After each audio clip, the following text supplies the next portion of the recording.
Differential equations, 1998, question 10b.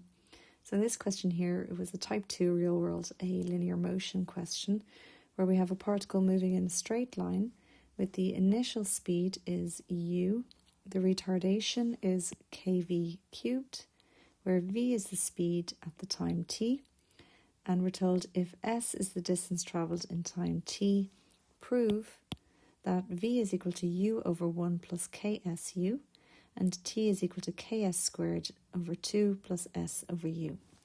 So if we were to look at part 1 there, we're given acceleration, and therefore we're looking for our acceleration in terms of v and s, our displacement.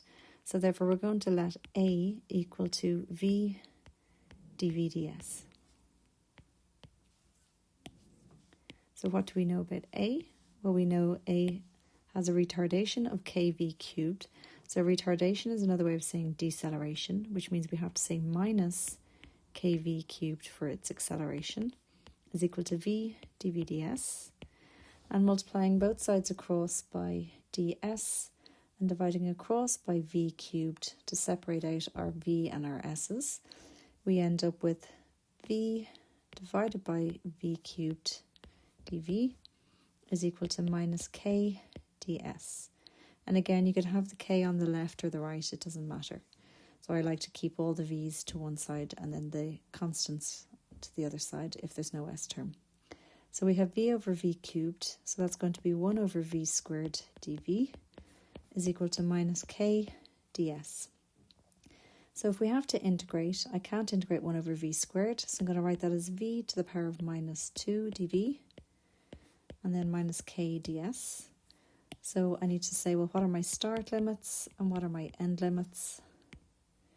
So at the start, I know that the initial speed is u, so that means that s is u, and then v is u, I should say, my apologies. So v, the initial speed is u, and s will be 0 to begin with because it hasn't moved, or its overall displacement will be 0 at that point. And at the end, we're trying to prove our velocity, and the distance travelled will be s. So end limits are O as our upper limits, and start limits are O as our lower limits. So if I integrate v to the power of minus 2, add 1 to the power gives me v to the power of minus 1, divide by my new power. And then integrating minus k with respect to s gives me minus ks.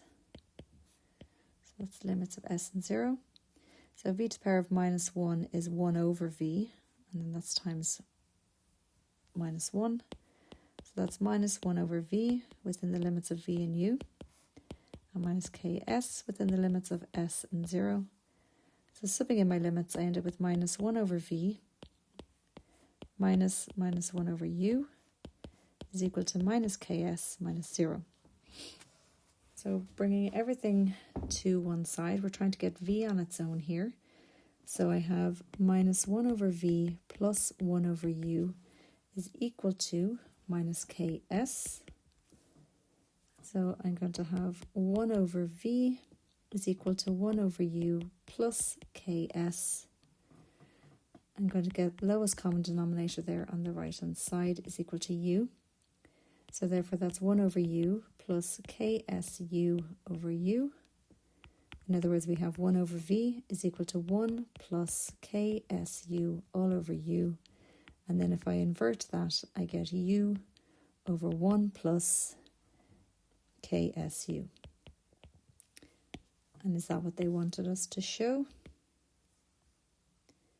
It is.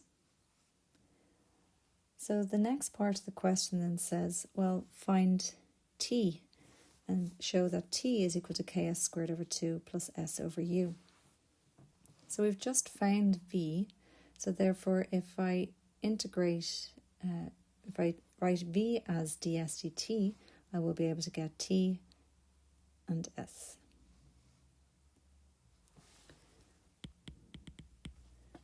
So we know v is equal to u over 1 plus KSU, but V is equal to dV dt.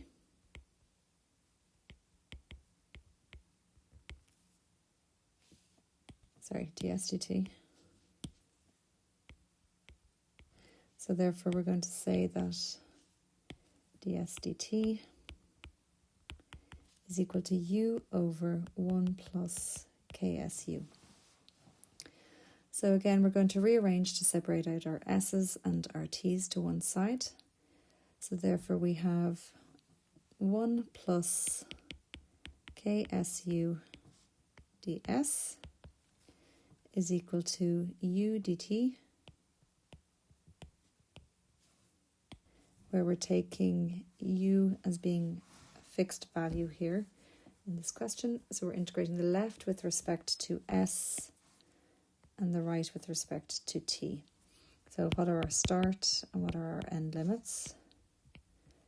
So at the start, we know that the displacement will be 0. The time will be 0.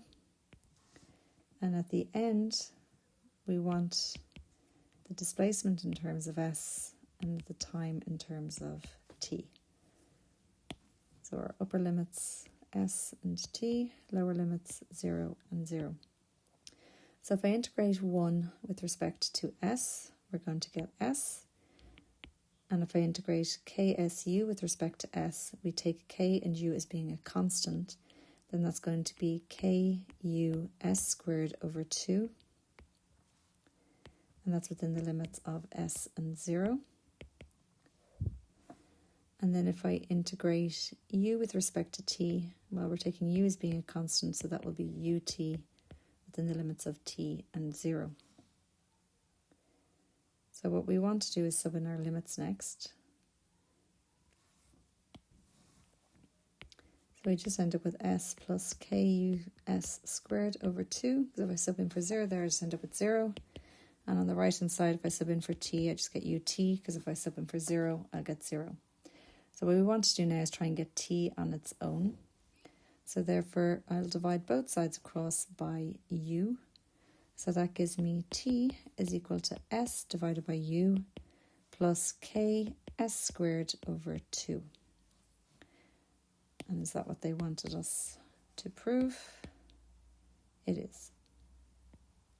So in terms of marks then, we had 15. So again, 5 for setting up our equation, 5 for integrating, and 5 for getting V out. And again, 5 for setting up, 5 for integrating, and 5 for proving. So 30 marks altogether.